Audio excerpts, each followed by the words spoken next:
Dopo il positivo esordio in casa dell'Olimpica Akragas avvenuto domenica all'Esseneto, ci si aspetta ora la partita della prossima giornata, che si ipotizza sia una delle candidate al salto di categoria. A testimonianza di ciò basta guardare anche il rotondo risultato ottenuto domenica con la squadra del Balestrate, vincendo per ben 6-0.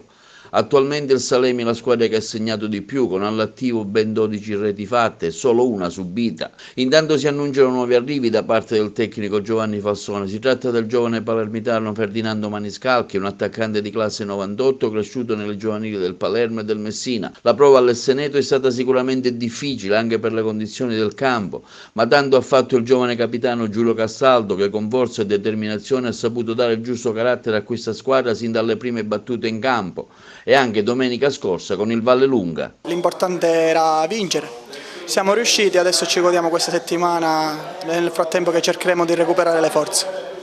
Il secondo gol è stato annullato. Il secondo gol abbiamo avuto un po' di discussione con l'arbitro per il fuorigioco, però alla fine l'importante era vincere, l'abbiamo fatto bene e siamo tutti contenti per questo. La squadra ha tenuto nonostante un po' il centrocampo presentasse qualche defiance. Il problema è sicuramente la tenuta fisica, il campo era pesante, ci siamo allenati solo una volta questa settimana qui, quindi ce l'aspettavamo, però penso che poi alla fine abbiamo tenuto bene, ci siamo sacrificati, questo è spirito di squadra e quindi va bene così.